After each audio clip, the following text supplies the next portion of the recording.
introduce my Yep, I had to turn my mic on. If you haven't noticed, we have new technology today. mic test. There you go. All right. Request from Darren Blanchard to address council and give a review of internal records for Project Atlas via visual slides. Mr. Blanchard, you have 10 minutes. Okay. I'm going to adjust the mic here. Yeah. Everyone hear me okay? Okay, here. Okay, excellent. Starting my time now, Mayor.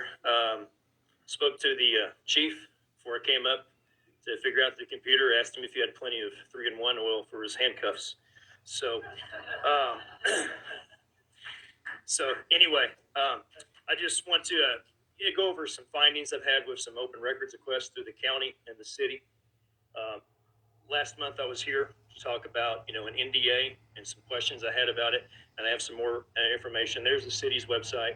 As you scroll down, you can see the part that says click here to see one of the NDAs, and that takes you to the now infamous Julie Castine NDA. Here's that document, and you can see when you zoom in at the top, that's a mutual non-disclosure agreement between the city of Coweta and IPI partners. Now that's, of course, Bill Infrastructure. You can see there it's dated May 20th, 2024. And there's a theme that I'll show you in just a little bit. But there's another NDA with the IPI partners that never was released to the public despite multiple records requests. And you can see that was dated June 26, 2024. Okay, you can see the typewritten, credentials there. So that never was released. So that lends to an idea of non-compliance with the Open Records Act. As with the other, there's no signature from IPI partners.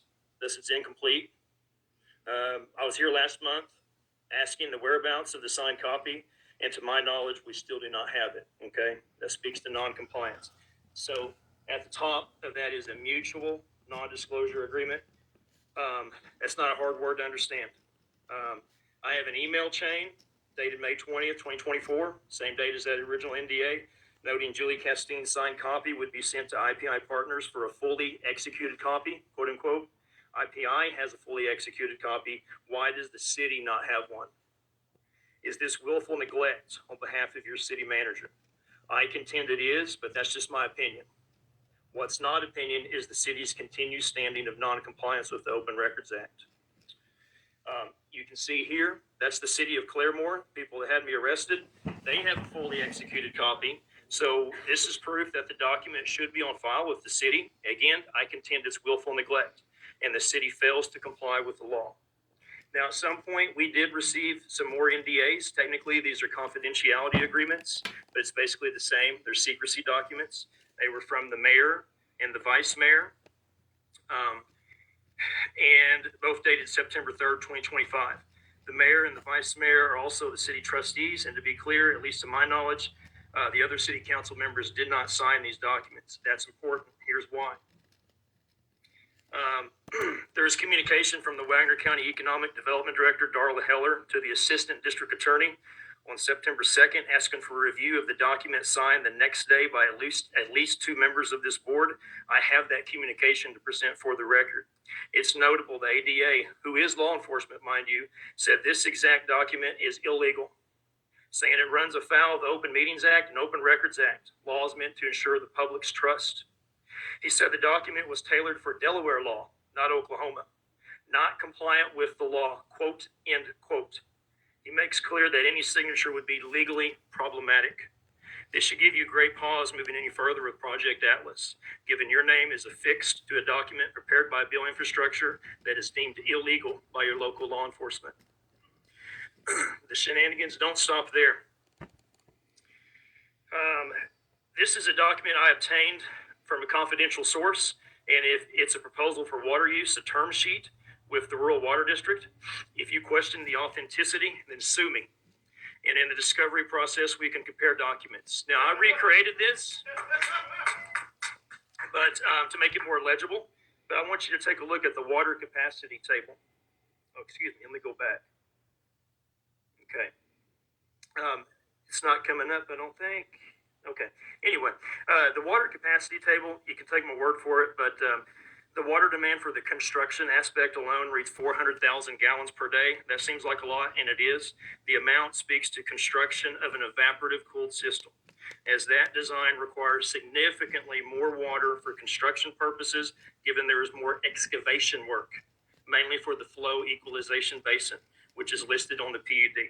Just so we're clear, a flow equalization basin is what allows for 7.2 million gallons per day, but with a wastewater limitation of 2 million gallons per day. Hence the term, it equalizes the flow of the intake and the discharge. A flow equalization basin. That land use is exclusive to an evaporative cooled system, not air.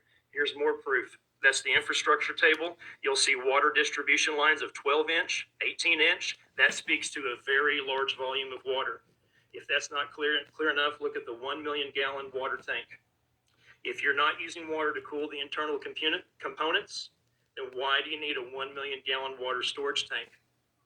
And why is Beal prepared to drop $15 million for water improvements if they're using air for cooling? I also flagged there's a couple of paragraphs in this document that Beal is seeking priority over existing customers, including residential customers. And there's reference to future expansion of Project Atlas, something they deny. Let their words do the talking. And this document is rather telling. It's here for the record. I'll give it to you. Beal claims, whether it's for Claremore or here in Coweta, there will not be any on-site energy generation, including the gas power plant for electric generation. I have proof in Claremore to show otherwise, and I have it here in Coweta. It's the document right here.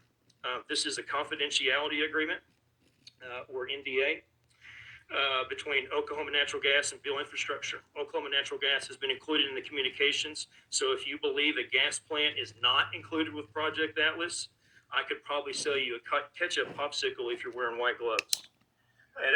And I'm not that great of a salesman. I'm too honest. This is important because you're being sold on the idea the city will generate revenue from franchise fees from PSO. If they have their own on-site energy generation, you're not getting that projected revenue because you're no longer acting as the toll booth collector for electricity to the data center.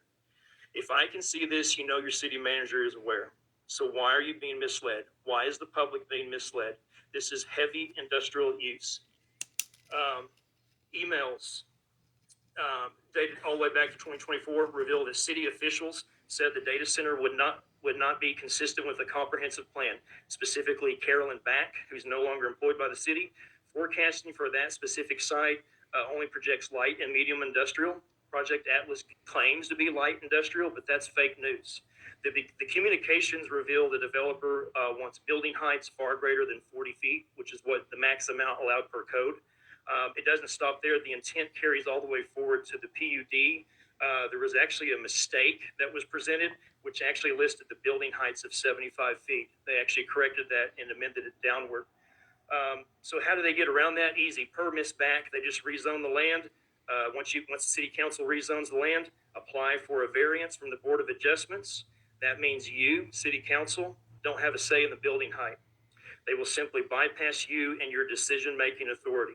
I have that communication to present for the record. It's clear this is a heavy industrial application. Take that into consideration. Okay, I'm going to close with a couple of quotes. I've got 2 minutes left according to my time. I found this quote in an email from the aforementioned Darla Heller, the person at the county working hand in glove with Julie Castine. The date, October 28th, is relevant because that's when Beal had their wannabe information session at City Hall. What kind of message does this send? Sounds like to me, she's saying she doesn't want the people of Coweta to be informed, to be aware of what's about to take place in their community. Is this the same sentiment from you? I know that's the shared feeling from Beal, but what about the other city officials like your city manager who have been trying to force this on your people? Birds of a certain feather flock together. This quote here is from Will Rogers. Rogers County is named after his father, fitting because I'm on release from the Rogers County Jail. Oklahoma's favorite son said, good judgment comes from experience, and a lot of that comes from bad judgment. Well put, because you have a unique opportunity here to reestablish the public's trust. Bad judgment has been revealed, so let's correct it. I'm not going to tell you what to do, but to me it's obvious. Your community has been misguided throughout this process, and it's been one lie after another. I have made that crystal clear, backed up by fact. I have all those records for the record. Where there is internal coordination, whether it's internal coordination, that's up to you, but you are dealing with a dishonest salesman. If this were a car salesman and you caught them in a lie, you're not buying that car, no matter the deal you think you're getting. The reason, what else are they lying about? That's the unknown that you don't want to answer 10 years down the road. Remember that when this sham company decides to present to their industrial park with a gas plant with 20 plus acres of lithium ion batteries with an evaporative cooling system that's using 5.4 million gallons of water per day during peak demand for cooling. I'll go over my time, but probably about 10 seconds. You have a responsibility afforded by the 10th Amendment of the United States Constitution. That's a duty to protect the public's health, safety, and general welfare. Now, do your job, represent the people of Coweta.